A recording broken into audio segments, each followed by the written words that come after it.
This is a PodCo original. Hey, what am I looking at? My watch? And we love when you watch our show, Full House Rewind. And you know what's even better? When you hit that little follow button. Yeah, that's it right there. Okay. All right. I'm going to watch while you do that. What did you think when you first arrived? What were some of your early thoughts? Well, it was a handful of things. It was the old I don't want to step on any toes feeling. Right. And then there was the imposter syndrome, like pinch me because do I belong here kind of thing. You know? Everyone was just so loving right away. So I didn't really go through a period of like not feeling like I belonged because everyone welcomed me. I did have a feeling for the first few episodes of like, stay out of the way. You know, This is their world, their show. Just deliver what they're looking for. You know, and but man, I just fell in love with everyone right away. You had mentioned to me a couple of times, and you know, you mentioned Candace's first kiss, that it was a little uncomfortable meeting her husband Val after Oh my gosh. that. Yes. Well, just walk us through that. Well, listen, I love Val, but you know, he's a former professional hockey player, Russian, different culture. Really, it comes down. I mean, Paul was so cool and so welcoming and so down to earth that immediately made me feel like one of the dudes. Some people know, some people don't, but I was the actor that was asked to step in and help finish the film along with his brothers. Literally step into his shoes, quite literally, and which was the biggest honor of my career.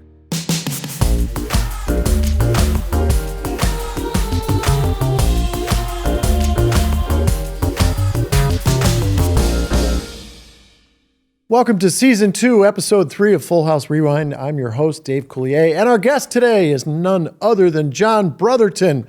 John is a very talented actor. You've seen him in the soap One Life to Live, CSI, movies like Furious 7 and the Fast and Furious series, The Conjuring, and of course you know him from Fuller House, where he played DJ Tanner's love interest, Dr. Matt Harmon. Here's a pic of John from Fuller House. Hey, look at that guy. Please welcome John Brotherton. What's up, dude? How are you? Listen, 5,000 people cheering for you. I know, I love it. I appreciate it. Yeah. Thank you so much. See, you hear That goes wild. You hear that? They're going crazy. Just like lighters are being held up and everything. Back on stage 24. Yeah, hey, it's good to see you. Good to see you, man. Thanks you look younger than ever. These lights actually have Photoshop crystals in them, and they're photoshopping me live. Just live filter is what it is nowadays. They can just do it. Okay, yeah, cool. Absolutely. I have so many questions to ask. I love it. Thank you so much for having me. First of all, I got the call. I was so it was giddy, man. Anything brings us back is like you're family. You are family. Before we get into all that mushy love stuff, though, personalized vitamins sounds pretty cool, right? Well, I'm here to tell you it is. And here they are, right here. It says "Hi, Dave" right on the package. Care of is a health and wellness company, and they sent them to me. It was really super easy for me to get started. I went online. I took a little simple quiz. I told them what my needs were. Like, I need more energy, better sleep. Who doesn't, right? And my vitamins and supplements showed up right at my door. For 50% off your first Care of subscription order, go to takecareof.com and enter code FULLHOUSE50. I'm going to say that again, Full House fans. For 50% off your first Care of subscription order, go to takecareof.com and enter code FULLHOUSE50.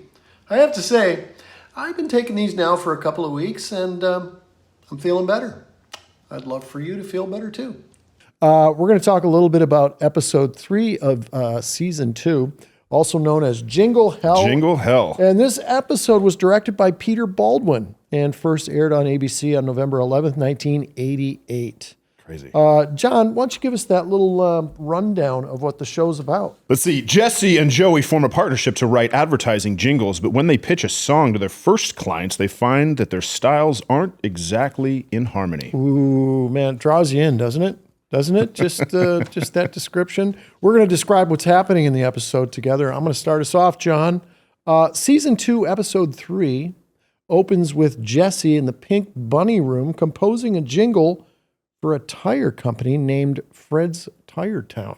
Jesse, who's obviously frustrated, reveals that he's longer in the exterminator business and looks to his Sammy Davis Jr. poster for inspiration. Stephanie enters as she introduces her friend and classmate, Harry, to Jesse. She then offers to help Jesse write the jingle. Stephanie and Harry exit as Joey enters holding Michelle. He tells Jesse that Michelle has just said the word poo-poo. Poo-poo.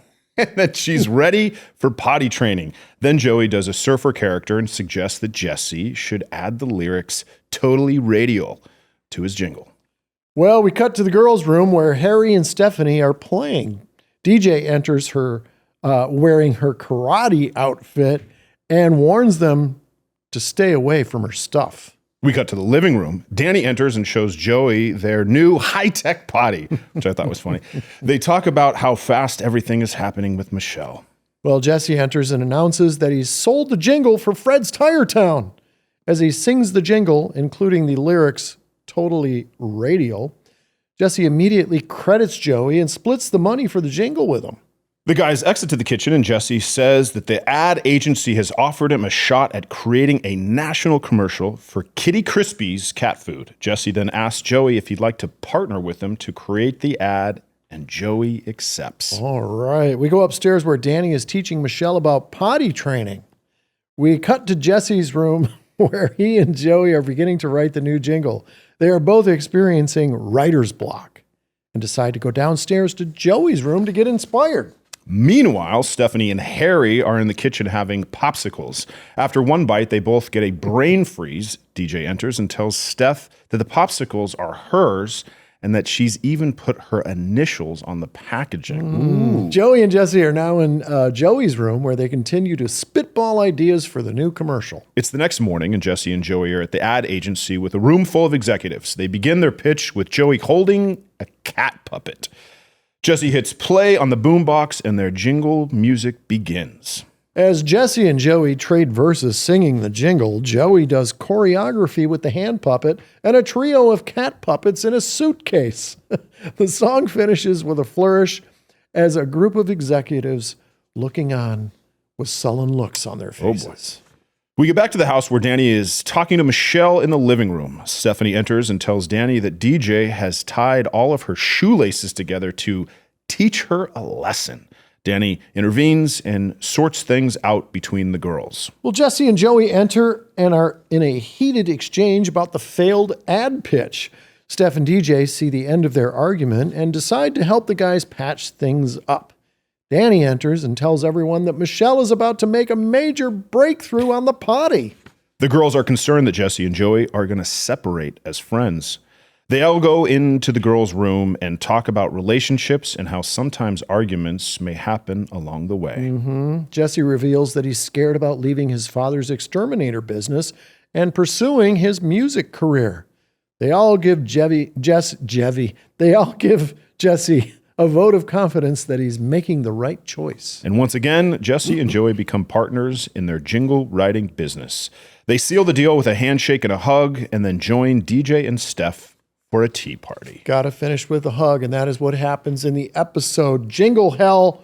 Man. John Brotherton, thanks for the help. What comes to mind? You watched this episode. I did. I watched it this morning, and it made me. Yeah. I was with my kids in the living room, and it just was so cool. They watched it with you? Yeah, man, and like it throws me. It's just so awesome because obviously my impression of the show was in now's time. So anytime I get to go back and watch, it's like going back in time. First of all, there's a lot of talk about Stamos' hair, but your hair in this episode was also pretty on point. So I think you need a little more credit in the hair department than you get. John wouldn't admit that, but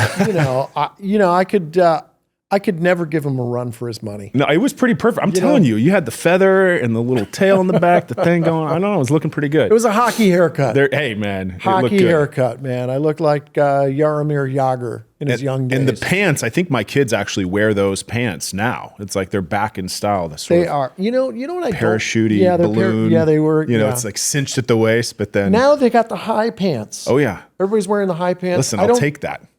Yeah. When you have daughters who are teenagers, I'll take the high. We'll take the high. Let's hike them up instead of, you know what I mean? Yeah. Better than the other. Yeah. Instead of back in the 90s when we went the other direction. Yeah. Yeah. Too much. We'll keep it up there. Let's keep it high and tight. I got you. I want to just jump into Fuller House. Yes. When you first came into Fuller House with our Full House cast all there, I mean, it was new for us. It was new for us, but we're an old family. Yep. And it can be a little bit intimidating. Big time. I mean, what did you think when you first arrived? What were some of your early thoughts? Well, it was a handful of things. It was the old, I don't want to step on any toes feeling. Right. And then there was the imposter syndrome, like pinch me because do I belong here kind of thing, you know?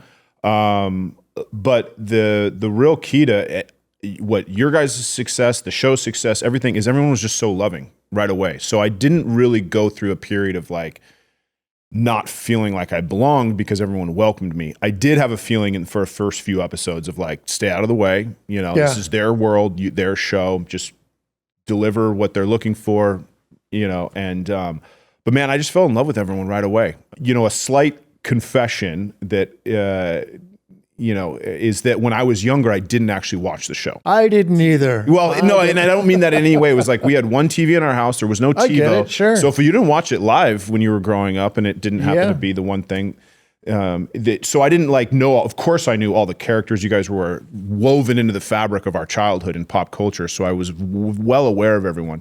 But I think there was a little added benefit that I wasn't such like a crazed fan of like every storyline. Sure. So like, for example, showing up right away and meeting Candace, like I got to meet her as an associate and a work partner versus like, oh my God, this is DJ. And right. Like, personalized vitamins. Sounds pretty cool, right? Well, I'm here to tell you it is. And here they are right here. It says, hi Dave, right on the package. Care of is a health and wellness company and they sent them to me. It was really super easy for me to get started. I went online.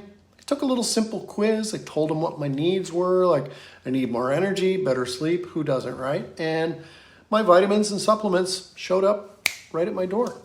These little daily packs are really easy. You throw them in your gym bag, your suitcase, your backpack, and you're all set, ready to go. So I have a little Full House themed offer for you, okay? For 50% off your first Care of subscription order, go to takecareof.com and enter code FullHouse50. I'm going to say that again, Full House fans.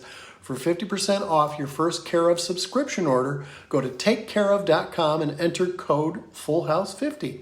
I have to say, I've been taking these now for a couple of weeks and I'm feeling better.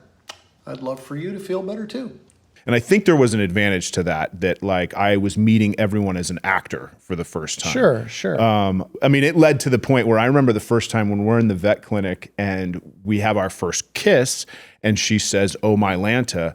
I literally went home that night and I was like, this is the strangest choice of a tagline. And it wasn't until my kids started watching the original show and I'm cooking breakfast in the living room. I mean, in the kitchen, and my kids are watching in the living room. And I hear in the background a young Candace on TV say, "Oh, my Lanta." I come running into the living room and I'm like, oh my God, like I got to do a little research here. Like this is her tagline. And I realized everyone has their tagline and that's how it goes. But, you know, again, I think it gave me a little bit of a sense of, instead of being in awe as a fan, I was in awe as a human. Like everyone was such a wonderful human being.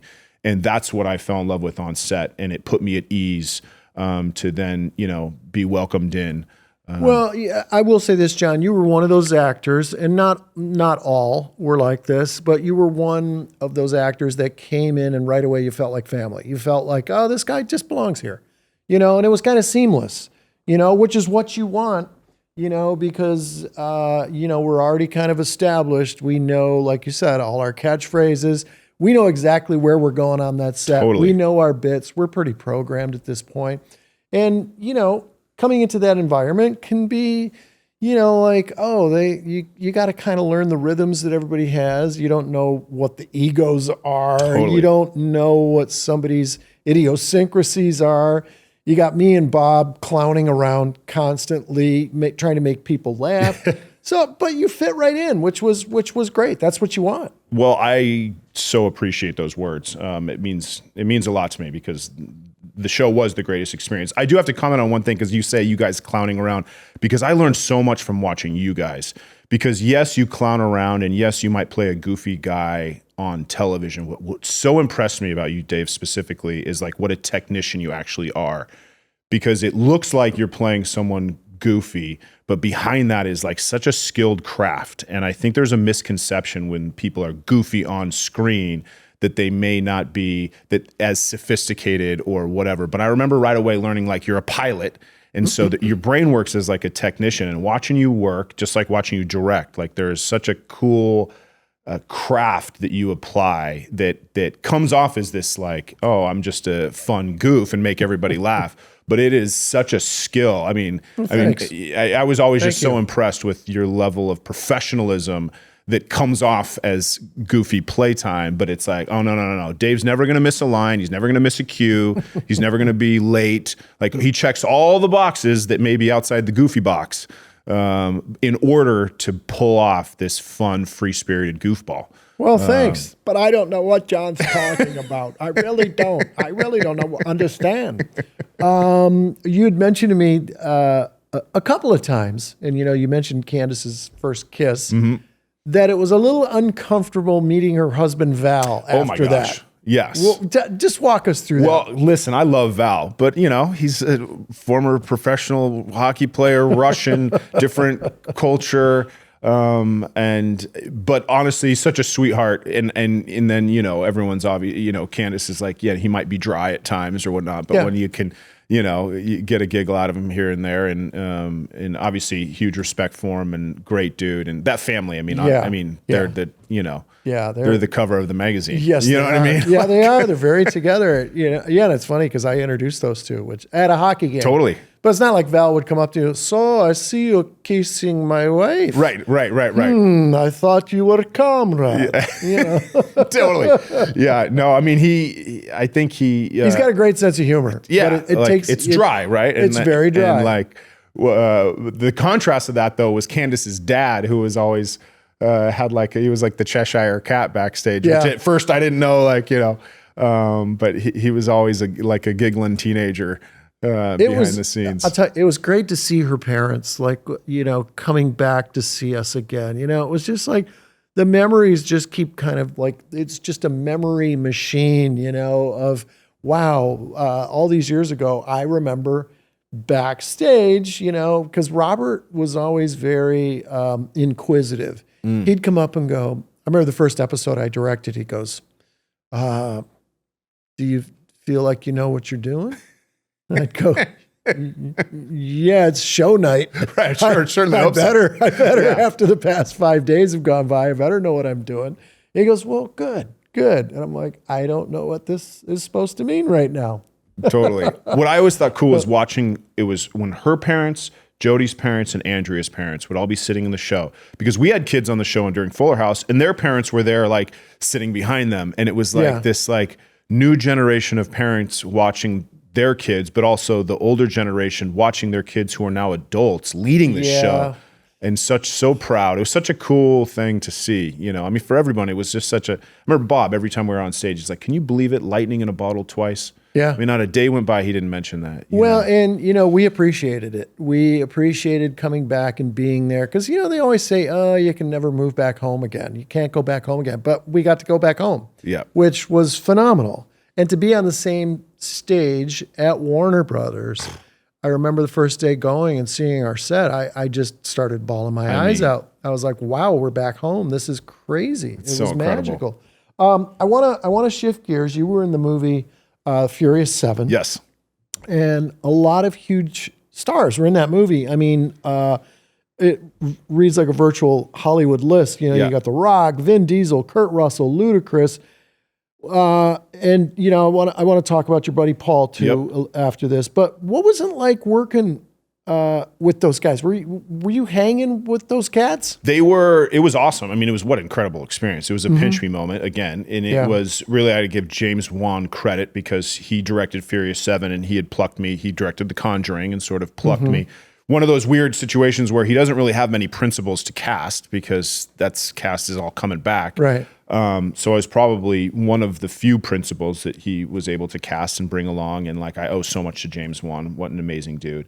But they were great. It was a mixed bag of the biggest celebrities on the planet. My day one was with everybody. We were all in this warehouse. It was like cars and guns and, I'm Kurt Russell's sidekick, and it's Ludacris and Tyrese and Michelle's there and Vin and Paul, but really it comes down, Paul was so cool and so welcoming and so down to earth Yeah. that immediately made me feel like one of the dudes. Right. A story I've told, like day one, I remember I was walking to Crafty and he was walking back from Crafty and he stuck his hand out and he gave me a high five. And it reminded me of back in high school when you'd walk by your buddy and you wouldn't even say anything, but you just give him an elbow or give him a high five. Yeah. And it was like a bro moment of just like love. And it was this welcoming moment that made me go, oh man, that was so cool. Like he probably didn't even think about it. He just put his hand out, gave me a high five. But I was like, okay, I'm where I need to be. And like, so he was really just really incredible. And then working as Kurt Russell's sidekick, watching him work, who's still loves the game so much and is there early and is working on it. You want to run lines, John? I'm like, yeah, I want to run lines with Kurt Russell all day long. What do you need? And like just really like into the work and the craft, and after all these years doesn't take anything for granted. It's cool for those people to do that because they don't have to. They do not have to. Nope. And we've probably both been in situations where it's cold as ice and you just go and you're like, okay, I've just got to do my lines and get out of here. Totally. You know? Yeah. And so for them to do that, being such huge stars with this franchise, that's pretty darn cool. I know you were good friends with Paul Walker. And he passed away, and that must have been really tough for you because I can tell when you talk about him, there was he was a bro. Yeah, I mean, you know what it was is so I some people know, some people don't, but I was the actor that was asked to step in and help finish the film along with his brothers. Literally step into his shoes, quite literally, like. And which was the biggest honor of my career. I had only worked with him for about 2 months, and it was great. We had just bonded on being girl dads. That's what we talked about. Like he had an older daughter. She was 16 at the time, Meadow. I had basically young pups at the time, and we were that's where we connected. Yeah. And then when the tragedy happened, since then, like I've become so close with his brothers, who I just think the world of, because they were asked to step in and fill shoes, and they're not in the entertainment business. And so the three of us spent, it was like an 11-month process. Wow.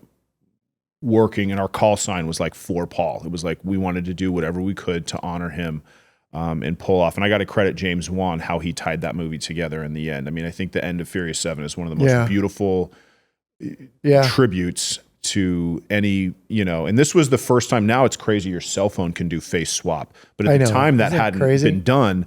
And the team Weta, which was Peter Jackson's team that had done, Gollum for Lord of the Rings and The Hobbit, and they had done Planet of the Apes, all the best sort of CGI type stuff at the time, had us do it, but it was the first time that they had done a real human. So there was, it was heartbreaking, and then it was all this crazy, trying to pull off this cutting edge technology stuff. And I mean, it was surreal, huh? It was very surreal. It was very, very surreal. I'll bet. All right, not to pull you through any more pain, but we were at Jeff Franklin's outrageous house here in LA. And we were all swimming. And Jeff has these pools and waterfalls and little rivers, and you can swim down a river and go into another little pool. So we're just there kind of hanging out, and you come down the slide. Boy, oh boy. And you biffed it, and you cut yourself, and you were bleeding. Yeah, I was bleeding bad. Yeah, we'd been going down. We'd been having a fun, safe time going down feet first, over and over. So all the kids decided, you know what? Why don't we spin it around and go face first? But I was the biggest kid of the group, actually, fortunately, because I had one of the younger ones go at first. It was so I was like, let me go down first, hands first, and we'll make sure this is cool. Well, exiting the slide into the water, I clipped the bottom of the slide, and sure enough, I popped out. And of course, in water, blood looks like it's a massive. Yeah, it was like a shark was in there. And then you're sitting there leaking, and being a hockey player, I'm just like, do we got some super glue or something? Can we zip them up? Something like I'll stitch them. I've stitched guys up before, but no one was doing anything. And I'm like, John, I'm going to take you to the emergency room. Well, I think I was getting a little pale from what everyone was saying and getting a little, and you were losing some blood. Totally. So we go. I was like, come on, I'm taking you to the hospital. You did. Because no one I'm in my towel and a tank top, and here we come walking. The emergency room was packed. And you come, I come trailing you, holding my chin in a towel into the emergency room. I'm sure everyone was looking at us like, who are these clowns? But I appreciate you looking. That was good looking out, man. You were certainly. Well, it was just like no one was doing anything. I'm like, you calling an ambulance? Like, guy's leaking. Yeah.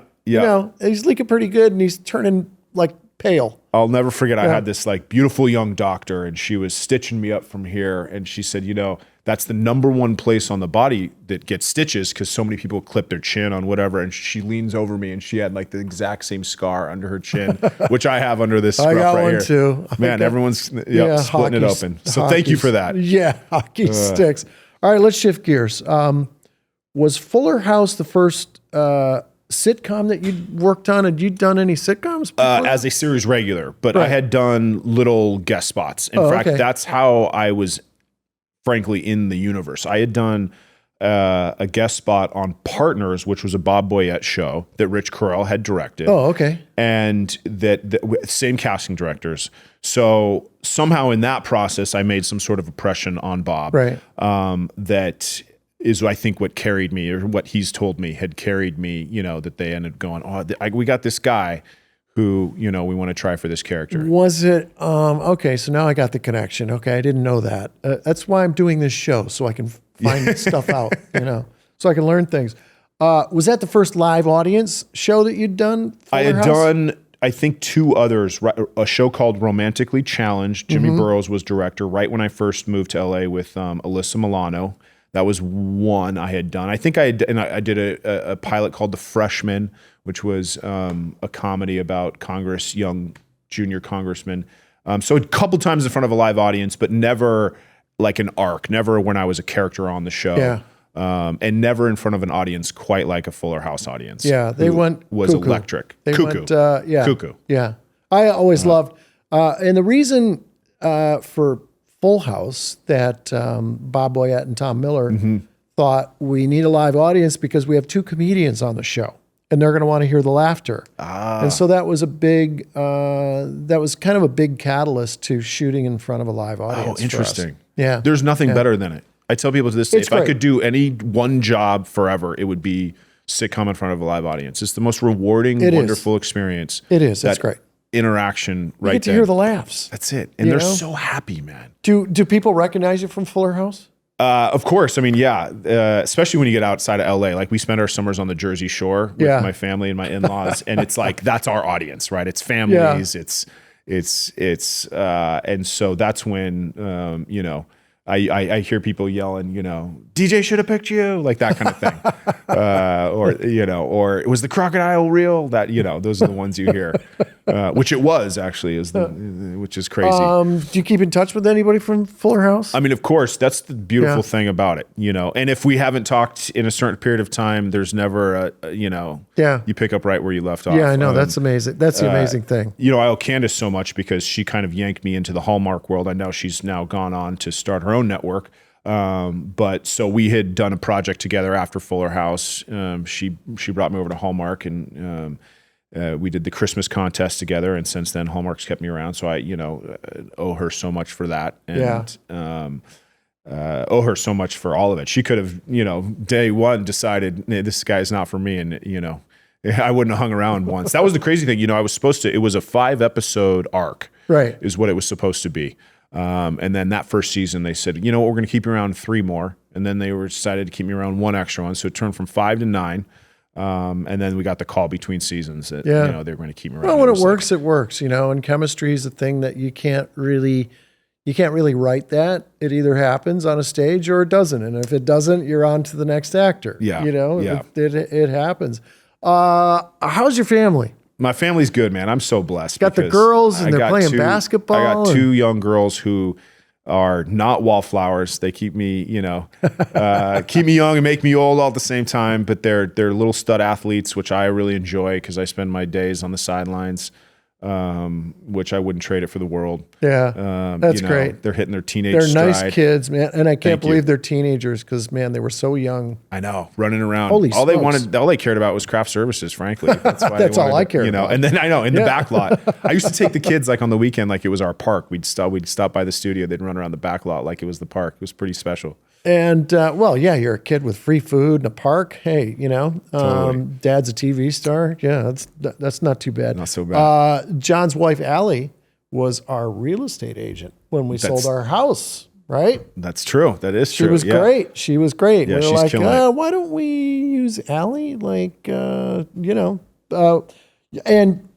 I think you guys remodeled your house in LA together, right? Well, it was a 2-year. We bought it and then remodeled it. So we had never lived in it yet. It was an old, like 110-year-old craftsman that we spent 2 years bringing back to life. The last owner had it for about 65 years, so it had never gone through like that 90s remodel. So it had everything original in it, from the window panes to the trim to everything. So it was a long process, but that's what my wife really loves to do. So it turned out pretty special. That's cool that you do that stuff because I love building. Yeah, no, I went to contractor school and built our house. And I love all that stuff. I love the fact that you guys did that. Oh, I love banging nails and do as much as I can. I did our hardwood floors and try to do as much electrical as I can. I love that stuff. It keeps me sane between, our crazy job that we have. That's awesome. I'm so glad you came. I hope you come back. Dude, I would love to. Thank you so we can much. chat. Man. I have so many more questions. It just makes me smile to be here, dude. And seeing in these chairs and the props. I should have brought Oliver. I have that one, I had the puppet. He's sitting in my closet just like this. I have a video of you, me, and Bob sitting at the kitchen table, and you did something with the puppet. I pop up between you guys. And then, of course, Bob did something filthy with the puppet. That's kind of how it goes. Bless his heart. Well, I can't thank you enough for being here, and it's so great to catch up with you. Can we play a little game? I would love to. All right. Yes. All right. Okay, what do we do? Okay, folks. Okay. Nope, you don't have the answers because I'm going to ask you questions. You're going to see if you're going to win this game. Okay. No matter what happens. Great, I love it. All right, so you can't lose. This game is called Three Wise Guys. In this episode, Jesse, Joey, and Danny dress up for Halloween like the Three Stooges, Larry, Moe, and Curly. I'm going to ask you some questions about the Three Stooges and see how many you get correct, okay? Okay. But you're still going to win. Okay. I'm pretty confident you're going to win, okay? Is this the real Three Stooges or the Three Stooges within Full We're going to House? find out. Okay. We're going to find out, boy. okay? In this episode, who dressed up like Larry? Was it Danny, Jesse, or Joey? It's got to be Joey. Larry. Larry? Mm-hmm. Joey? Danny, Jesse, or Joe? Danny. Ding, ding, ding, ding. Yes, ding. I knew it. See, you knew it. Gosh, you knew I know it. them all. It just, there we go. Yes, it was Danny. Of course. Okay, here's question number 2. You're on a roll already. I'm killing it. Okay. One of us, meaning John, Bob, or Dave, became friends with Larry Fine from the Three Stooges in real life and actually visited him at where he retired at the Motion Picture Country House in Woodland Hills, California. Who was friends with Larry in real life? That has to be you. Is it John, Bob, or Dave? Dave. Or is it would it John? Or Bob? Bob, yes. Of course it's Bob. Of course it's Bob. Oh. Yes, it was Bob. Bob always was so proud of his picture that he took with Larry from the Three Stooges. Oh, man.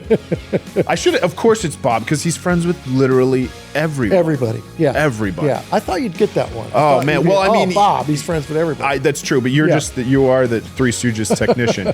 But man, yeah, it's true. He is friends with everyone. All right, here's this might be a little tricky one depending on how big of a Three Stooges fan you are, because there were lots of Three Stooges. There was Curly Joe, there was Joe Dorita. Totally. So there were quite a few. Someone's going to correct me because I'm not sure if it was Joe Dorito. I'm thinking of Doritos right now. What character from the Three Stooges rhymes with hemp? Rhymes with hemp. Kemp? Keep going. Memp. Temp. Might begin with an S. Semp?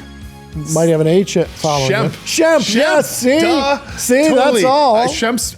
was on the tip of my tongue. Yeah, I could tell. I just, you had to coax it out. Yes, Shemp. Yes. Is that short for something? Shemp Howard. I don't know. I Shemp. didn't do research that far into the question, but now I'm going to have to Google that. I've heard of. Yes, Shemp. Okay. Shemp had his moments. He had some funny moments. He did a good. Yeah. Why, I like that painting over there. She poisons him. Yeah, great scene. You know what I'm talking about. Okay. Of course. All right. Question number 4. You're on a roll. I'm smoking. Okay, you're smoking it. Here we go. Larry Fine was born in Philadelphia. Who else was born in real life in Philadelphia? John, Bob, or Dave? John. Bob. Yes, Of course, Bob. it's all Bob. Everyone is Bob. It's Danny or Bob. I'm just going to go with Bob. Okay. See, everyone's a winner here on Full man. House Rewind. See, you swept it. Dude. Unbelievable. I got gifts for you. I got I'm gifts. so Here we excited. go. And what do I have? Some cut it out t-shirts. Cut it out. Yes, so there's one for you and 2 for your Thank girls. you. Thank you so much. Yes, absolutely. Oh, man. All right, John, we got time for one more thing. Can you help me out with this? Absolutely. Of course, every episode of Full House had a heartfelt scene, and we have cut out a scene from season 2, episode 3 that we're going to read together. Cut it out. All right, so John, there you got your script. I do. I'll be playing the role of Joey and DJ. Okay. You'll be Jesse and Stephanie. Okay. I'm Joey and DJ. Okay, now let's cue the music. Okay, we got the music going. All right. And the scene is Jesse, Joey, DJ, and Stephanie talk in the girls' room. Okay. Joey, you know that thing you said about something else was bothering me? You're right. I'm scared. You're scared? Scared of what? Scared of I'm making it. You don't know how hard it was to break away from my family and leave the family business. The thought of me crawling back, killing bugs again, admitting that I failed, I don't know if I'm good enough. Jess, no one ever knows. I go through the same fear every time I jump on stage and try to make people laugh. Hey, but you know what? You got to hang tough. You got real talent. And if it makes it any easier for you, we've all got faith in you. Fred's Tire Town is my favorite song. We're going to sing it at graduation. Well, I'm going to ask. Thank you guys. That makes me feel a lot better. You know, Joseph, we had a few problems in the beginning, but we did make a pretty good team. Hey, we did some good stuff. What do you say? You still want to be partners? Like Butch and Sundance? Martin and Lewis? Bert and Ernie? No puppets. puppets. Put her there, partner. Come here, bro. And they hug, and the scene ends. And what a wonderful way to say goodbye to my buddy, John Brotherton. Oh, look at that. 5,000 people out Thank there going crazy. He hugged you hard in that scene, too, I saw. Yes, he did. I know. That was one of those. He used to snap my neck. Here are some of my thoughts about Season 2, Episode 3.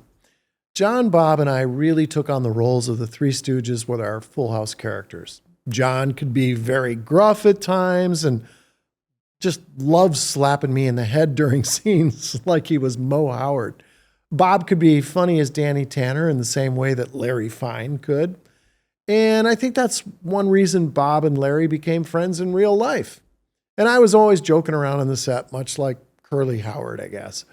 I've heard people refer to me, John, and Bob as the Three Amigos, and in some cases, the Three Stooges. John and I would also take another shot at physical comedy and music with the Kitty Crispies scene. I have to tell you, John and I worked really hard in rehearsals that week to get the timing with the puppets and the music just right. We had a lot of fun, and we came up with our own blocking and choreography. It got huge laughs during the run-throughs with ABC in the studio. And we both loved physical comedy, and the writers and producers would give us more throughout the run of the series. Seeing this episode for the first time, I have to admit, it made me laugh. The kids were brilliant as ever, and the heartfelt scene at the end was wonderfully sappy and sweet. I guess you could say that I am also a Full House fan. I know, sounds cheesy. We'd like to hear your thoughts about Full House. Tell us about your favorite episode or just why you love the show so much. Or maybe you've got a question for me. Shoot us a short video and email us the link to it at socials@podco.us. We close every episode of Full House Rewind by giving all of you who need it a hug. This week, our hug goes out to all of you who feel like you haven't been laughing as much as you'd like to. To you, I say, watch a Full House episode or two, and I guarantee you will feel better. So for all of you who may feel that way, this Full House hug goes out to you. Here we go. Bring it in. All right, that's our show. We'd like to thank our special guest, John Brotherton, for stopping by. Join us next time here on Full House Rewind, and you can watch all of our episodes on our Full House Rewind YouTube channel. So long, everybody. Thank you so much for watching this episode of Full House Rewind. We'll see you next week.